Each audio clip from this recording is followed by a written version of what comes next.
As previously discussed, the court reiterates concerns that the party seeking the injunction, i.e. the people of the state, would suffer irreparable harm if the injunction is not issued. But to highlight, regardless of anyone's closely held personal, medical, or religious beliefs, we trust our medical professionals to first do no harm. To impose criminality under MCL 750.14, as previously mentioned, thus denying care, preventing care, thwarting care, or deferring care to a more favorable jurisdiction, squarely contradicts our medical professionals' duties, oaths, and the standard of medical care. The very real danger of death, serious injury, infertility, abuse, forced pregnancy, poverty, etc., all testified at the evidentiary hearing, all stem from imposition of the statute at bar against the medical community to their patients. The harm to the body of women and people capable of pregnancy in not issuing the injunction could not be more real, clear, present, and dangerous to the court. The plaintiff has met its burden in demonstrating the second prong is also met. Next, the court considers whether the risk to the party seeking the injunction would be harmed more by the absence of the injunction than the opposing party would be by granting the relief. As the court has already discussed the harm to the state and its citizenry at length in the previous discussions, the court will focus now on the harm to defendants by granting the relief. From the court's perspective, there is precisely zero harm to the defendants by granting a preliminary injunction. Zero. Defendants suffer precisely no harm from the court preventing them from enforcement of a statute that, save for a handful of hours on August the 1st, 2022, they were otherwise unable to prosecute since 1973, should an injunction issue today. The option to investigate and prosecute alleged criminality under the guise of MCL 750.14 was never a viable option until recent developments, and waiting until the conclusion of this case to do so is, simply put, the ultimate example of maintaining the status quo, and precisely why courts are expressly vested with the ability to, with caution and careful consideration, to grant extraordinary preliminary injunctive relief. At maximum, trial on the merits of this case by court rule will occur within 6 months. To argue defendants suffer any harm given these facts is simply contrary to sound reason and logic. If, at the conclusion of this case, the court finds MCL 750.14 is constitutional, in whole or in part, defendants will be free to prosecute, with the great governmental resources available to them, the crime they wish to exercise their prosecutorial discretion to investigate today. And if MCL 750.14 is ultimately upheld, in whole or in part, at the conclusion of this case, defendants have a 6-year statute of limitations for which they can retroactively investigate, in their prosecutorial discretion, violations of the statute.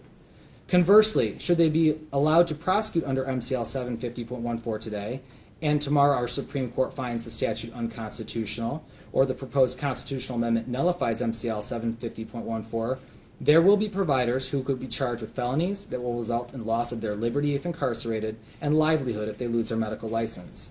The number of women impacted under this scenario, whether forced to give birth or to relocate to seek medical care, suffer irreversible uterine damage from an untreated ectopic pregnancy, to name a few plausible of many horrific outcomes, is unquantifiable for purposes of this scenario. In light of the fact this court finds no harm whatsoever to the defendants in being enjoined from being able to enforce this one particular statute, given the nature of these proceedings, the court suggests the county prosecutors focus their attention and resources in the meantime to investigation and prosecution of criminal sexual conduct, homicide, arson, child and elder abuse, animal cruelty, and other violent, horrific crimes that we see in our society, that they are fully capable of investigating and prosecuting, all while being enjoined from enforcement of MCL 750.14. As the court noted on August 3, 2022, the county prosecutors are also free to exercise their discretion to prosecute under MCL 750.30, the crime of adultery, also a felony, which, as far as this court is aware, has been declined to be prosecuted in any Michigan jurisdiction in all of recent memory. The plaintiff has satisfied this prong as well. Finally, the court must weigh the harm to the public interest if the injunction is issued. As previously discussed, the harm to the public only stems from not issuing an injunction here. Though the court appreciates both sides of this debate are passionate in their convictions, by not issuing an injunction today, the court would send the healthcare system into crisis, the extreme cost of which would then be put on the women of our great state and not lost on the court without any repercussion for the men who, without a doubt, are a necessary component to create a pregnancy. As a final note which weighs in favor of granting a preliminary injunction, the court must acknowledge that on August 31st, our State Board of Canvassers will meet and inform us whether a constitutional amendment will be on the ballot, which could render this case moot. Though challenges to the proposed amendment are being brought, it appears a substantial, historical number of signatures have been submitted in favor of having the matter, that being reproductive autonomy, placed on the November general election ballot. The ultimate expression of political power in this country comes not from the branches of our government and those that serve as public officials in them, but from the people, the citizens who vote and participate in our fair and free electoral process. In just 81 days, on November 8, 2022, it is likely the citizens will decide this matter one way or another. Not lost on the court during the hearing on August 3, 2022, was defendants in opposition in this case argument that this court must follow stare decisis, that is, follow precedent as it is. Though it appears the instant matter comes to this court due to a departure from stare decisis, this court acknowledges it is bound by precedent. In that vein, Dobbs defers the matter of abortion rights to the states, and this court finds it is overwhelmingly in the public's interest to let the people of the great state of Michigan decide this matter at the ballot box, assuming the constitutional amendment initiative is on the ballot on November 8th. Therefore, and for all these reasons, the court grants a preliminary injunction in this case, MCR 3.310A. In light of the likelihood of the matter being decided in the upcoming election, the court sets a pretrial conference required by court rule for November 21st, 2022 at 9:30 a.m.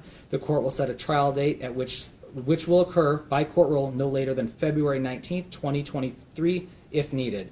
Until further order of this court, defendants are hereby enjoined from enforcement of MCL 750.14 in all respects. The court finds the unique circumstances of this case, the procedural and factual predicate, the risks associated to the public compel judicial intervention of this magnitude. As a final note, the court reminds the public that the final day to register to vote is October the 24th, 2022. Thank you, folks. That's all.